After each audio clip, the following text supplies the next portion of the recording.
Pode começar, hein? Não sou. Já apertei. Silêncio. Apertou. Quase fui vítima. Então, beleza, ó. Galera, o que vocês sabem sobre a história de Gideão da Bíblia? Gideão da Bíblia. Abolição. Gente, não. Foi dos 300, né? Gideão e os 300. Eu tô, acho que é contra os midianitas, não é? Então, foi um dos 300. O Gideão, ele foi antes ou depois de Jesus? Antes. Ele foi antes ou depois de Moisés? Depois. Então, ele veio numa época que os judeus já estavam com a terra prometida, né? Sim. Eles já tinham chegado na terra prometida.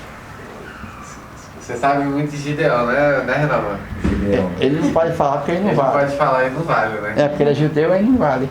Judiado. Então, primeiramente, o povo judeu ele foi escravizado durante muitos anos, né? No Egito. É, E quando Deus vai guiando para a terra prometida durante 40 anos, várias coisas ocorriam, inclusive o próprio povo judeu não era fiel a Deus por vários momentos, né? Sim. E Deus sempre pune, depois perdoa, depois volta. E existe aquela frase bem típica de que Deus não escolhe os preparados, mas Ele prepara os escolhidos, né? Aham. E tem muito a ver com o povo judeu. Inclusive, quando o povo judeu ele vê a terra prometida, qual é a primeira reação? Quando eles chegam, depois de 40 anos no deserto, depois de serem escravizados no Egito, quando eles veem a terra prometida, qual é a primeira reação deles? Alguém sabe? Ô, Renan, qual foi a primeira reação do povo judeu ao ver a terra prometida?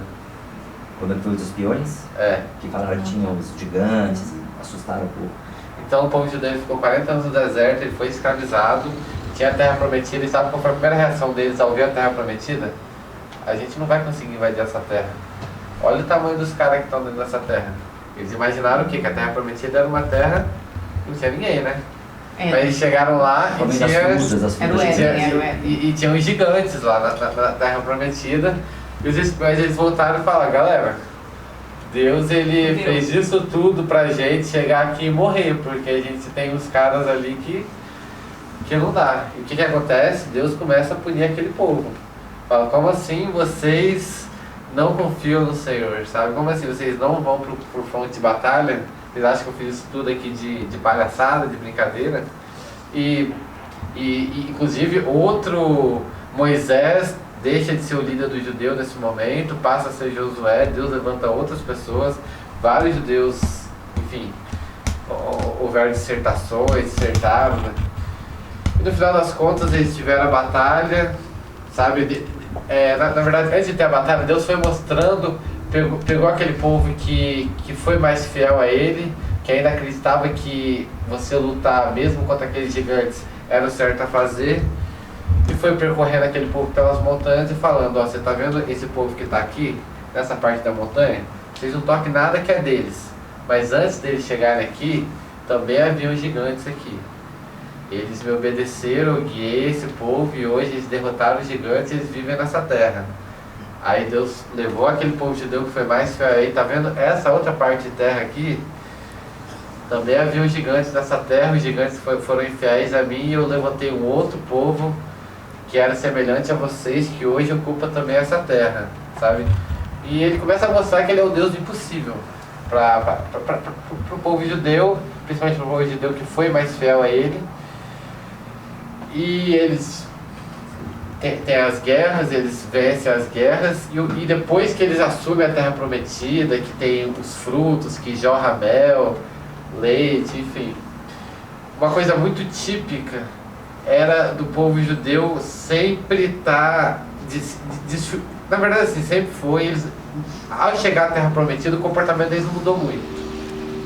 Eles chegam à terra prometida, tem aquela primeira geração que foi até melhor, aí chega uma segunda geração de pessoas que estavam vivendo ali, que começam a não ser mais fiéis a Deus, começam a ter os pecados da carne, começam a louvar outros deuses, começam a buscar prazeres de outra forma, começam a se enganar que os prazeres do mundo são melhores que os prazeres de Deus. Deus começa a punir aquela segunda geração, e começa a se suceder várias vezes de Deus levantar juízes entre os judeus. Né? Os judeus começam a pecar, eles levantam um juiz, o juiz vai, faz aquele povo durante alguns anos ser fiel a Deus, tá vivendo segundo os princípios de Deus, mas depois que aquele juiz ele se vai, o povo volta a pecar, Deus permite que outros povos invadam a terra prometida e escravizem os judeus, façam com eles barbaridades. Depois que os judeus estão sempre lá bem mal, eles voltam para Deus, pedem ajuda, Deus ajuda eles, eles ganham batalhas, voltam a ter um certo poder naquela região. Depois que eles têm o poder, é mais ou menos um ciclo. O livro de Juízes na Bíblia é mais ou menos um ciclo. Eles ganham batalhas, fica tudo certo, começam a pecar, perdem a confiança do Senhor. O outro povo invade eles pedem perdão a Deus, Deus levanta eles de novo. É um ciclo. O tempo todo o livro de Juízes é isso. E Gideão, por que Gideão é um caso que se destaca nesses ciclos que tem de Deus levantando e deixando o povo judeu perder batalhas? O que tem em Gideão? Vocês sabem? Você sabe, Jaravão, o que acontece em Gideão na história que faz com que seja um pouco especial esse levantar do povo judeu? Porque, primeiro que Gideão, se você começar a ler na Bíblia, ele não parece uma pessoa bem preparada, sabe? Ele duvida até das coisas que Deus vai falando para ele, pede provas, sabe? Muitas vezes quando a pessoa pede prova para Deus do que Deus está falando para ela, Deus pune aquela pessoa, mas Gideão parece ser uma pessoa diferente, sabe? Na Bíblia, que Deus parece que tem mais paciência com ele. Isso é uma coisa que chama muita atenção. Outra coisa que chama atenção é que, enfim, ele sempre pede amostras para Deus antes de fazer alguma coisa, né? Que ele, não sei, ele é um profeta um pouco diferente, mas ele sempre vai cobrar. Deus fala, essas são as pessoas que eu vou usar para que o povo judeu possa ganhar guerras novamente, para que o povo judeu possa deixar de ser escravizado pelos amorreus, pelos outros povos que estão ali dominando. E Gideão fala, mas é só isso, sabe? Não, tem demais até. Gideão fala, o exército de Gideão é bem pequeno, e Deus fala, o seu exército é pequeno comparado aos outros povos, mas para mim tem muitas pessoas aí, sabe? Tem muitas pessoas. E a primeira coisa que fala, quem tá com medo aí? Quem tá morrendo de medo pode voltar para casa. E praticamente muitas poucas pessoas ficaram, porque estava todo mundo morrendo de medo. Quando você está no exército que é minoria, você vai lutar contra... Aí fala que o exército que vai lutar contra o Gideão tinha tantas pessoas como areia na praia, como a Bíblia fala, sabe? Que não dava para você ter dimensão de quantidade de soldados que haviam do outro lado. E Deus fala, não, no seu exército tem pessoas até demais aí. Aí Deus faz a primeira provação de quem tiver aí com medo pode voltar para casa. E começa a fazer outras provações até que só ficam 300, sabe? E a partir daqueles 300, Deus começa a usar aquele povo para ganhar batalhas e que só Deus faz, sabe? Vocês acham que na direita tem um pouco disso? A gente olha para o nosso inimigo, a gente acha, não, mas eles são enormes. Não, mas eles são maioria. Mas a gente não tem força, sabe? Você acha que falta um pouco a gente se apegar a Deus às vezes? Sim. A gente lembrar que Ele é maior. Que ele não precisa de maioria, que ele não precisa de muitas pessoas para fazer algo acontecer. Que ele, enfim, que ele só precisa de pessoas que são fiéis a ele. Sabe? A história de Gideão se destaca muito por isso, porque Deus prova ali que ele não precisa de muitas pessoas e o que para ele era muitas pessoas, poucas pessoas, para Deus eram muitas pessoas. Às vezes, acho que até no nosso meio, às vezes a gente acha que são poucas pessoas, talvez para Deus sejam muitas. Você sabe? Né? Deus não precisa de muitas pessoas para agir. Muito sem Deus é nada, né? E pouco com Deus. Beleza? Posso ir pro foco da aula? Vocês gostaram? Valeu. Sim. Vai falar da invasão? Hã? Gente, quero falar sobre a invasão à bolsa. Aí vazou a bolsa. Nossa, o que foi aqui? Ó, a Mari, ela tá concordando aqui, sim. Ela falou sim aqui na live. Sim. Top. Então, porque isso me lembrou. Marion! Não, não consegue escutar, então o microfone aqui. Ah, não tá. Saudade de Marion. Então, porque isso me lembrou muito, sabe? Não sei porquê, aquele negócio do Capitólio. Não sei porquê me lembrou, sabe? Então, beleza. Verdade. Então vamos pro foco da aula. Alguém leu o tema da aula? Qual era o tema da aula? Eu vi que Vocês tinha não leem aula. tema, vocês não leem tema de aula. Eu li. Passou na minha cabeça. As pessoas não entendem. Não, agora não vale. Olha assim, olha assim. Olha.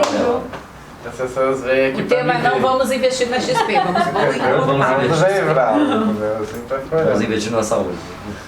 Então que a economia dita as regras do jogo, né? Isso. Eu vou comprar um estoque de vermectina pra vender, porque eu tenho. Então beleza. Então galera, Vou falar, vai cair a live. vai cair a live. Estações. Vai cair a Fazer uma live. banquinha de vermectina. Então, vocês acham o seguinte, ó. Depois, ó. Vamos pensar aqui. Vocês acham que o. Vou falar. Eu não sei se eu falar o nome dele cai a live, eu não sei. Mas é aquele cara da Alemanha que tem um bigode diferente. Ah, sim. O Adolfo. Bem desenhadinho. Adolfo. Eu não sei se eu falar o nome dele cai a live. Adolfo. Nossa, eu sei. Aquele que escreveu aquele livro Minha Luta. Então, O escritor. ele. Aí tem o. Não é Minha Luta, não? Então, aí tem ele na Alemanha, tem o da Rússia, tem o da Itália. Sim, Vou só São falar. Paulo. Tem Da São Rússia, Paulo. Putin. Essas pessoas, elas têm uma Tem visão cara de de calcinha. como elas entram pra história? Como pessoas que quiseram dominar o mundo, né? E quiseram tudo pra Que elas. cérebro. É. Quem que isso é? E assim, é muito estranho pra gente, por quê? Porque normalmente as pessoas normais, elas só querem o quê? Ter dinheiro pra elas mesmas, ter dinheiro pra educar os filhos, ter uma vida razoavelmente confortável. E ninguém quer dominar nada, ninguém quer ser rei, ninguém quer escravizar povo nenhum, a gente só quer, né? Mas às vezes eles levantam os caras com autismo, assim, tipo aquele do Facebook lá, um nível alto de autismo e psicopatia, daí fodeu.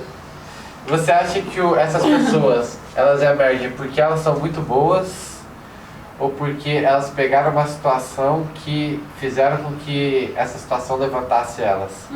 Vocês acham que tem várias pessoas ao nosso redor com o mesmo perfil que por não estarem na mesma situação, por não ter uma oportunidade de fazer as ideias dela acontecerem, elas acabam não seguindo o mesmo caminho?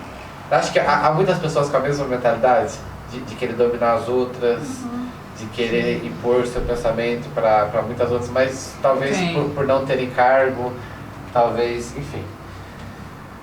Mas às vezes há pessoas que têm muito dinheiro Querem mais. e que têm essa opinião também de querer dominar as outras, mas elas não querem botar a cara e acabam patrocinando pessoas comuns que querem botar a cara.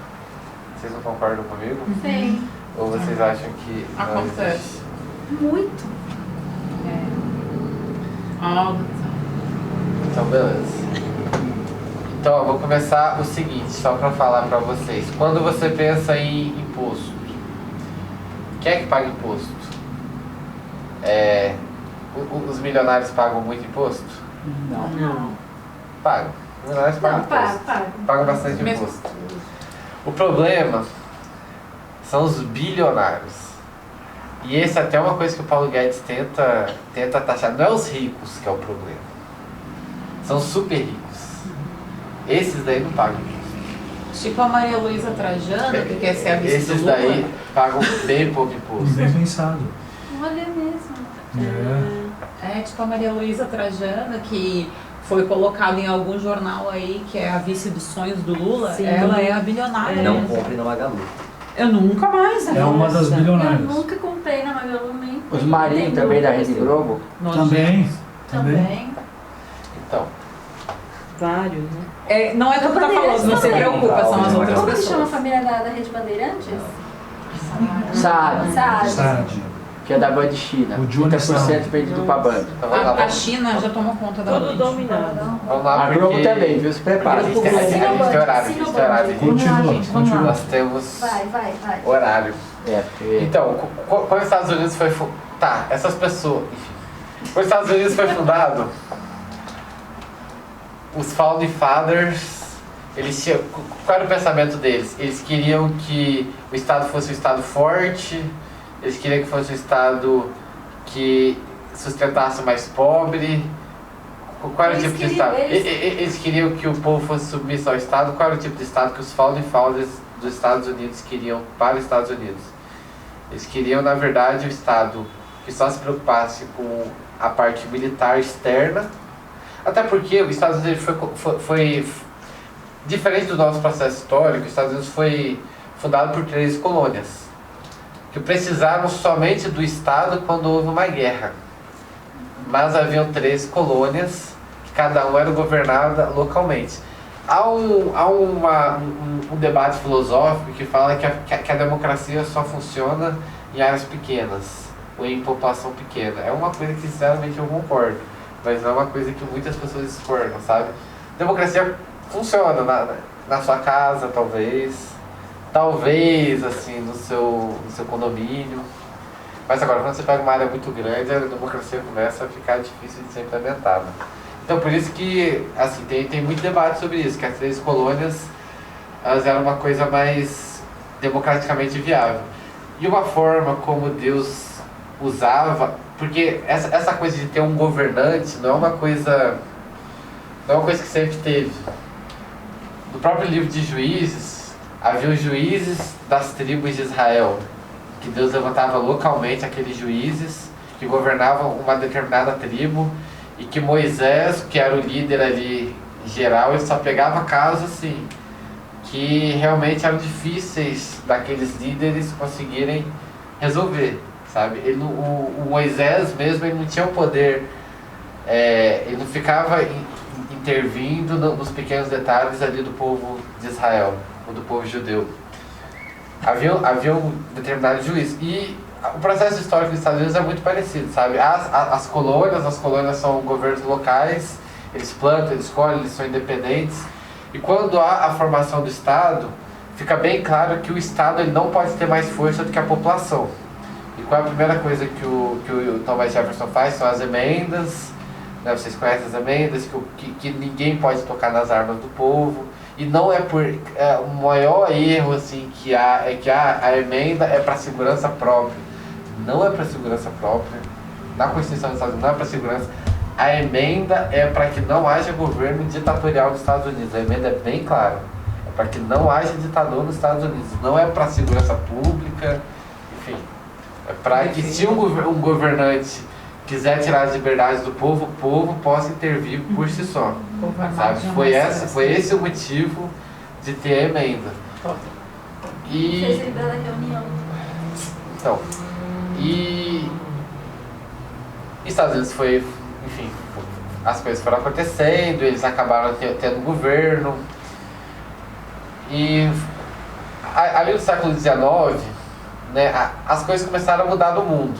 Principalmente depois que os banqueiros começaram a fazer a fortuna enorme, com guerras, até porque a Europa vivia em guerras, começaram a manipular a bolsa de valores. Eu já expliquei aqui, eu vou falar bem rápido, mas durante aquela guerra do Napoleão, a família Rothschild começou a ter muito dinheiro, 1/6 do século XIX praticamente estava na mão deles. Eles começaram a manipular na política. Como eles começaram a manipular na política? Vou falar, né?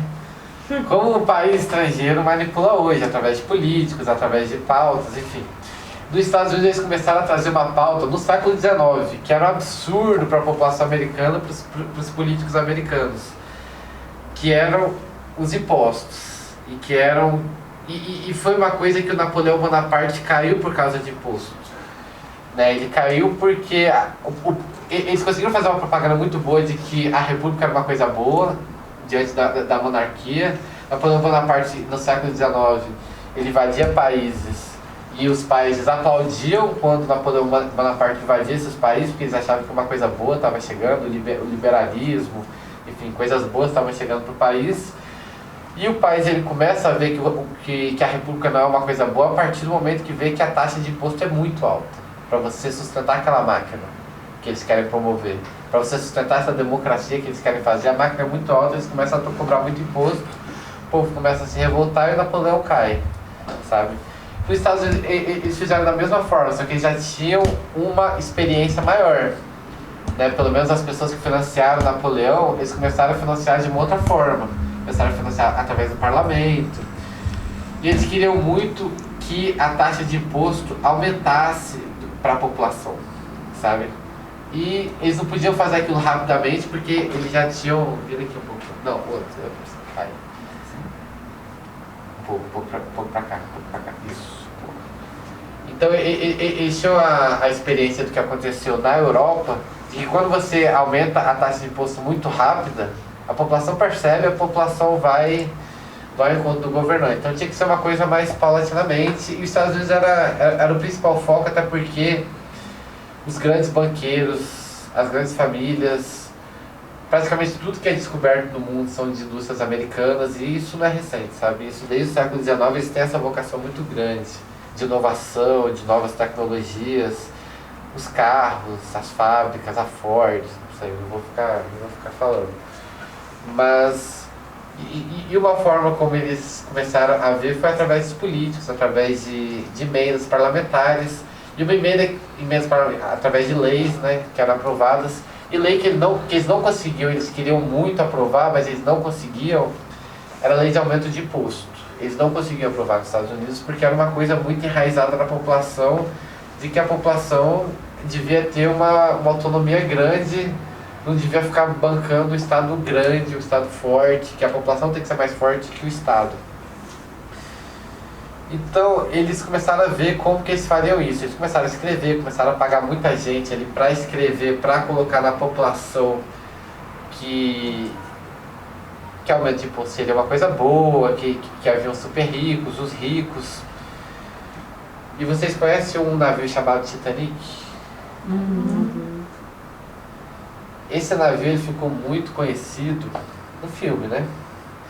Mas ali morreram vários bilionários políticos, e aquilo ali revolucionou a forma até como o Congresso americano agia.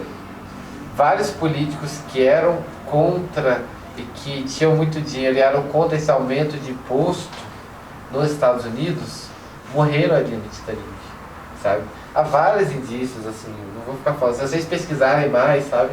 Tem o filme que a gente sabe, mas isso foi uma coisa muito romantizada, sabe? E dizem muito que depois que aquelas pessoas morreram, que aqueles políticos morreram, que aqueles bilionários morreram, pessoas ali morreram, ficou mais fácil de você passar pautas no Congresso americano, e eles começaram a aprovar aumento de impostos, eles começaram a aprovar pautas que até então que eram muito difíceis de ser aprovadas. Mas antes deles aprovarem isso, eles já tinham aprovado uma forma de resguardar o dinheiro deles. Qual era essa forma de resguardar o dinheiro deles? Era através de ONGs e instituições de caridade, sabe? Antes deles aprovarem o imposto muito alto para grandes fortunas, eles aprovaram que grandes fortunas em órgãos de caridade não seriam taxadas, que haveria uma taxação menor. Haveria um abatimento, né? E você viu muitas fundações surgindo ali, Fundação Carnegie, Fundação Rockefeller, fundação de grandes famílias que antes do aumento de imposto ter aumentado muito nos Estados Unidos, essas fundações começaram a surgir. E eles começaram a ficar muito craques nisso, né? Até você vê hoje a forma como eles não atuam dinheiro diretamente, eles sempre atuam por meio de ONGs. Você vê, o pessoal fala muito hoje do George Soros, que tem a Open Society Foundation. Eles sempre atuam indiretamente através de... Até porque é uma forma de você proteger a sua própria fortuna, seu próprio dinheiro, e o seu dinheiro não ser taxado, e isso já tem uma origem desde o século XIX. Beleza? Vocês têm alguma coisa para perguntar? Eu posso continuar? Eu continuo. Tô compartilhando a live, continua aí. Eu tô dando. Você tá dando live? Vamos dar coração aí na live. Tá aparecendo aí, guria? Eu tô dando coraçãozinho. Falta 10 para as 9. Eu tô acompanhando Vai a virar live. Mostra pra mim, Aham. pra eu saber se tá certo. Então, beleza, então. Tá bom. Então Tá eu posso, mostrando todo mundo. eu posso continuar? Pode. Pode. Vai fazer o horário para você saber o horário certo. Então, beleza. Então. Pode. E vira aqui pra mim um pouco, Renan. Pela câmera dela tá bom. Beleza. Então, beleza. Vocês sabem o que é metacapitalismo? Ou não?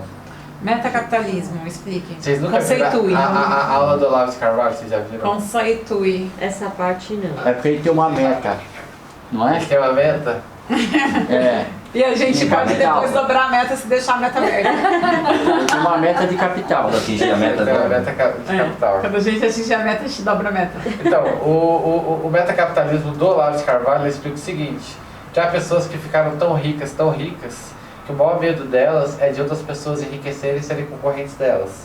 Então essas pessoas ficaram tão ricas, eles brigavam muito entre eles, que eram grandes famílias, chegou uma hora que eles falaram, cara, se for pra brigar, vamos brigar entre a gente, porque se a gente ficar brigando muito entre nós, a gente vai dar margem para outros ricos ficarem tão ricos quanto a gente vai dar sempre margem para que nós percamos fortuna.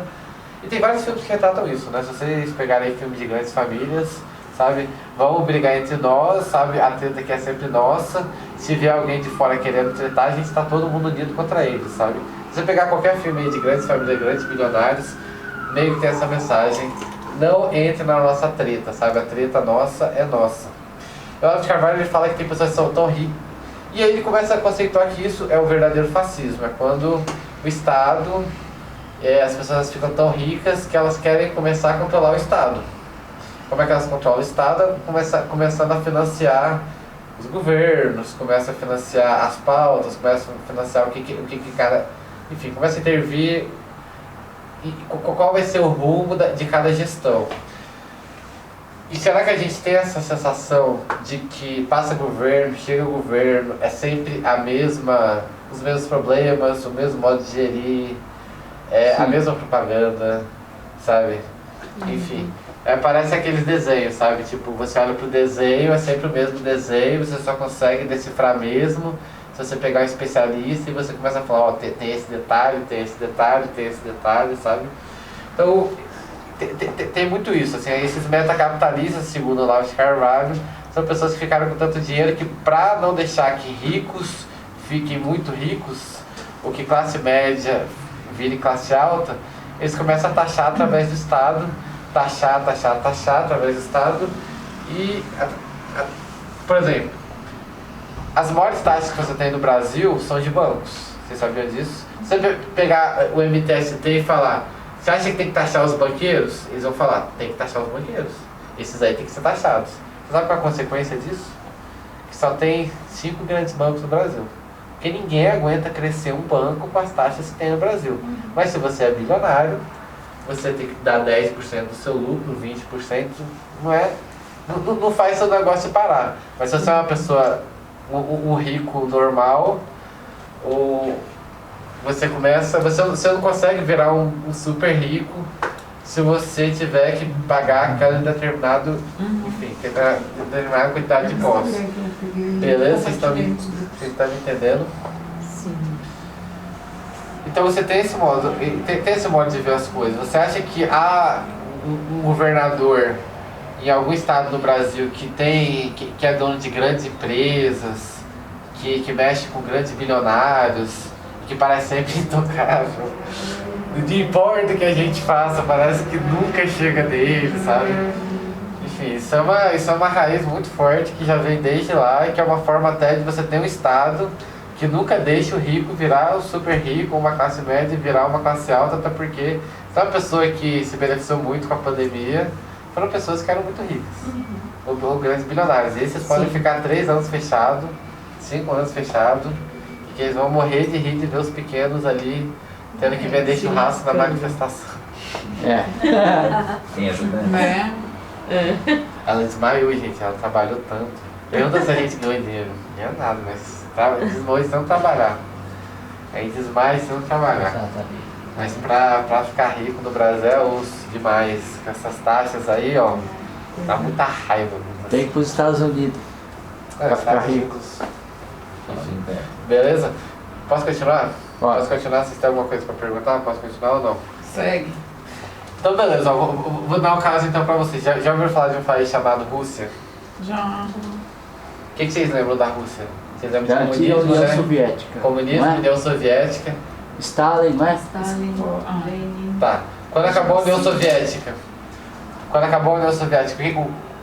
uma coisa que, pelo menos pra mim, tipo, enfim, na União Soviética havia capitalismo ou não havia capitalismo? O que vocês acham? Não era capitalismo. Era comunismo. Não, Né? era comunismo, né? É. Antes, Era comunismo. Então vocês me explicam uma coisa. De onde é que saíram os bilionários da União Soviética que compraram várias coisas ao redor do mundo, né? Se a União Soviética não tinha nenhum capitalismo, como é que esses bilionários viraram bilionários, sabe? Eles eram da elite. Eles eram da elite, enfim. Havia um mercado negro. Também. Havia um mercado negro. Havia, de certa forma, um capitalismo Escondido. Velado. Eles adoram o capitalismo.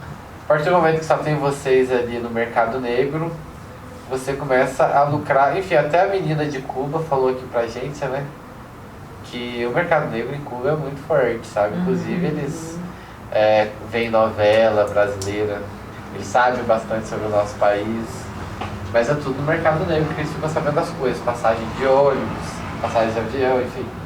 É tudo no mercado negro, porque no mercado negro eles conseguem as coisas lá em Cuba. Mesmo Cuba sendo um país comunista, eu acredito que essas pessoas fazem o mercado negro de coisas assim bem essenciais, ganham muito dinheiro.